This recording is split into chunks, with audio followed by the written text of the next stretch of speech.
አለባበስ ላይ እህቶች ምናምን ሲነገራቸው ምንድን የሚሉት እግዚአብሔር ልብን ነው የሚያየው። አለባበስ ምን ያደርግለታል? ውጭ ያለው ነገር ነው።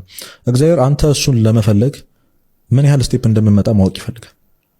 አቡነ ሽኖዳ እጅግ በጣም በቃ የሚሉት ነገር አለ። ፍቅር ከሁለት ወገን ነው፣ ከአንድ ወገን አይደለም። ይወዳላ አንተም እንድትወደው ይፈልጋል እግዚአብሔር። ወዶ ብቻ እንድትቀርም አይፈልግም። እና እሱ እንግዲህ ፒኩን አሳይቶናል። ሞት፣ በዛ ሁሉ ስቃይ ውስጥ ከዛ መሞት፣ በቃ ይሄ መጨረሻው ነው። እሱ እንድታረግለት እኮ አይፈልግም። ትንሿን ነገር ግን እንድትተውለት ይፈልጋል። ጾም ምንድነው? ሳክሪፋይስ እኮ ሁሉም ነገር መስዋዕት ነው። ቁርሱን ለኔ ብሎ ይተውልኛል ነው። ሃንድል ማድረግ የምትችለው ነገር ነው። ከባድ አይደለም አይደለ? ሰማዕታት እንግዲህ ደማቸውን ህይወታቸውን አሳልፈው ስለ ክርስቶስ የሰጡት በዛ ልክ ነው። ያንተ ትንሹ ሰማዕትነት ይሄ ነው። ሰማዕትነት አይመልጣችሁ ይላል ቅዱስ ዮሐንስ አፈወርቅ የገብረ እግዚአብሔር ኪዳነ መጽሐፍ አለና ዋልፐሩ ራሱ እዚህ ጋር ዳዊት ነጠላ አለ፣ እዚህ ጋር ኳስና ጫማ አለ። ሰማዕትነት አይመልጠ ማለት ሰማዕት አድርገው ነው ሁን። እዚህ ጋር ዲዛይርን ፍላጎትን ከእግዚአብሔር የሚያርቅ ላይሆን እኮ ይችላል። አሁን ኳስ መጫወት ኃጢአት አይደለም። እሁድ ጠዋት ኳስ መጫወት ግን ኃጢአት ሊሆን ይችላል። ከቤተክርስቲያን የሚያስቀርቅ ነው። አዎ ከእግዚአብሔር የሚያርቅህ ነገር ከሆነ እና አንድ በጣም ድንቅ ወንድም የነገረኝ ምንድነው ዴስቲኔሽናችን ክርስቶስ ነው። መንገዱን ጀምሯን ሁላችን። ስለዚህ ማተር አያደርግም ዴስቲኔሽን የክርስቶስ ይሁን እንጂ በዶልፊን ይሁን እየሄድክ ያለው በእግር ይሁን በሳይክል ይሁን በባጃጅ ማተር አያደርግም። ብቻ አንተ ለመድረስ እየሄድክ ያለው ግን እግዚአብሔር ጋር ነው ወይ?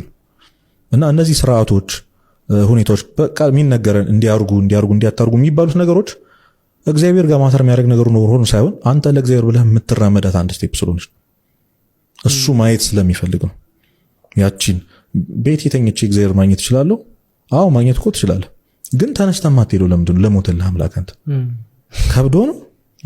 በቃ ዛት ተኩሽን እኮ በቃ ይመጣልኛል ነው ደግሞ እኔ እኮ በጣም እኔ ይላል ክርስቶስ ቀንበሬ ልዝብ ነው በቃ ሸክሜ ቀሊል ነው ይላል። ከባድ ነገር እኮ አልጫንኩባችሁ። ሰው እንዴት ቤተክርስቲያን መምጣት ይከብደዋል? ንስሐ መግባት፣ ስጋው ደግሞ መቀበል በነፃ አስበው። እንግዲህ የሆነ አንድ ቀን ተነስተው ካህናት ስለ ንስሐ 100 ሺህ ብር አስከፈላሉ ቢሉ ማን የሚጠይቃቸው ይመስላል? ሺህ ጊዜ ሊረግማቸው ትችላል። አንተ ግን አድን። በእውነት በቃ በክፍያ ቢሆን ምን ሊመጣ ነው? ጥምቀት በወተት ቢሆን ምን ሊመጣ ነው? ስጋው ደግሞ በጣም በቃ በቪአይፒ ካርድ ቢሆን በሚሊየንስ የሚሸጥ የሞት መድኃኒት እኮ ነው ስጋው ደግሞ። ቀል መሰለህ እንዴ? በቃ የሞት መድኃኒት። ዛሬ ያሉ ሀብታሞች የሞት መድኃኒት ይሸጣል ቢባሉ ስንት ቢሊየን ሊያወጡ ይችላሉ?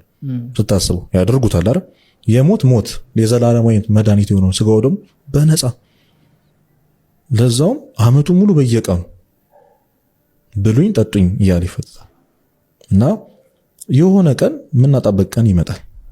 በቃ አንተ ይህን ሳክሪፋይስ ትንሽ ስቴፕ ወደ እግዚአብሔር ለመቅረብ ማትመጣ ከሆነ ነገ በተለምን ማታገኝበት ቀን ይመጣል።